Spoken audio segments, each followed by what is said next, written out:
তাই জয় শ্রী রাধেশ্যাম। আজ আমরা শ্রবণ করব শ্রীমদ্ ভাগবত গীতার নবম অধ্যায় রাজবিদ্যা রাজগুহ্য যোগ। শ্রী ভগবান উবাচ, শ্রীকৃষ্ণ বলিলেন, হে অসূয়া শূন্য অর্জুন, আমি বিজ্ঞানের সহিত ঈশ্বর বিষয়ক জ্ঞানের কথা বলিতেছি। ইহা জানিলে তুমি সংসার দুঃখ হইতে মুক্তি পাইবে। বিজ্ঞানের সঙ্গে সম্পর্কযুক্ত কথা ভগবান বলছেন। যদি বিজ্ঞান সম্মত কথা, বিজ্ঞানের সঙ্গে সম্পর্কযুক্ত ধর্মের কথা তুমি জানতে পারো, বুঝতে পারো, তবে তুমি অবশ্যই মুক্তি লাভ করবে। সংসার রূপ দুঃখের অনল থেকে তুমি মুক্তি লাভ করে শান্তি পাবে। এই জ্ঞানের নাম রাজবিদ্যা।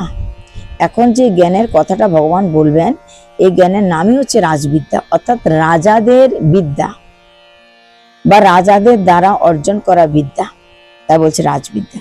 ইহা পবিত্র, অক্ষয় ও অতি গোপনীয়। অক্ষয়, কোনো দিনও এর কোনো ক্ষয় হবে না, আর অতীব গোপনীয়, কেউ জানে না, গোপন কথা।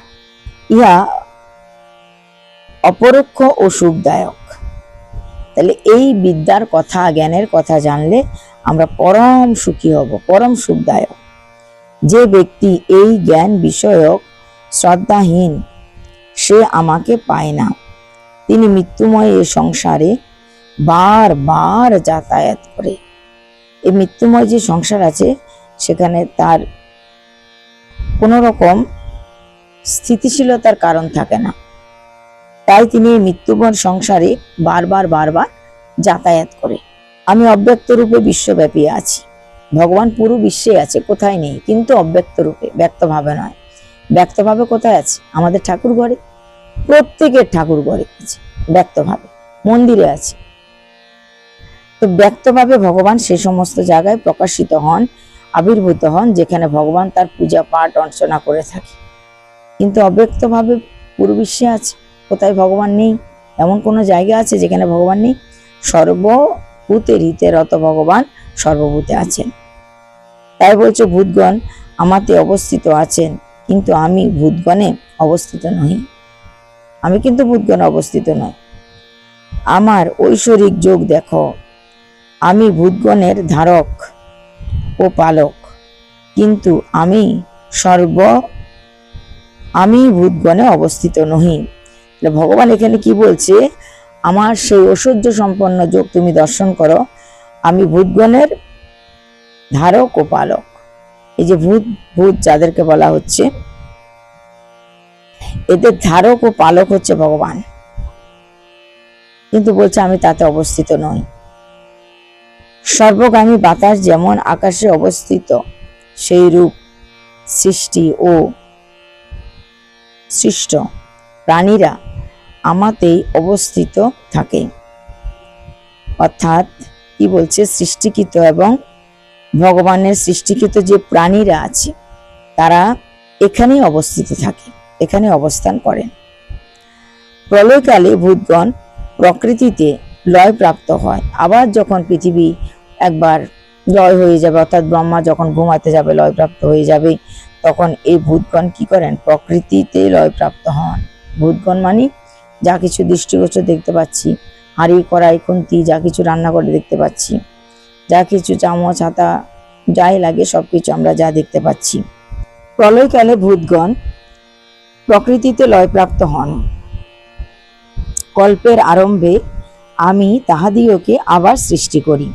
তো যখন প্রলয় হয়ে যায়, ভূতগণ অর্থাৎ পৃথিবীতে দৃশ্যমান অদৃশ্যমান যা কিছুই আমরা দেখছি না কেন, সে ভূতগণ প্রকৃতিতে লয়প্রাপ্ত হয়ে যায়। কি করে?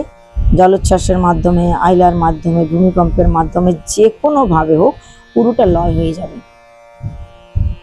আবার ব্রহ্মা তার দিনের শুরুতে নতুন ভাবে সব সৃষ্টি করবেন। আমি আমার নিজের মায়া দ্বারাই কর্মাধীন জীবগণকে বারবার সৃষ্টি করি। ভগবান আমাদেরকে সৃষ্টি করেন বারবার, কি করে? নিজের মায়া দ্বারা। তাই তো তিনি মায়াপতি। তাই নিজের মায়া দ্বারা বারবার জীবগণকে তিনি সৃষ্টি করেন। হে অর্জুন, আমি অনাসক্ত হইয়াই সৃষ্টি করি, কিন্তু ভগবান তাতে আসক্তি প্রকাশ করেন না বা আসক্ত হন না।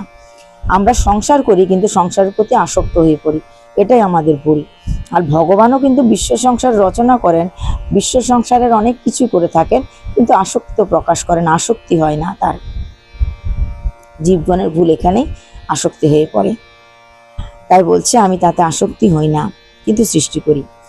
এই জন্য আমার কর্মে বন্ধন ঘটে না। যেহেতু আমি আসক্তি হয়ে পড়ি না, সেই জন্য কর্মে বন্ধন ঘটে না। হে অর্জুন, প্রকৃতি এই বিশ্ব চরাচর সৃষ্টি করিয়া থাকে, তাই বারবার সৃষ্টি হয়। তাহলে হে অর্জুন, অর্জুনকে বলছে প্রকৃতি এই বিশ্ব চরাচর সৃষ্টি করিয়া থাকে, তাই বারবার সৃষ্টি হয়। শ্রীমদ্ ভাগবতের নবম অধ্যায়ের 10 নম্বর শ্লোক অব্দি আজকে আমরা শ্রবণ করলাম। আগামীকাল আমরা 11 নম্বর শ্লোক থেকে শ্রবণ করব। আজকে এই পর্যন্তই। জয় নিতাই, জয় শ্রী রাধেশ্যাম।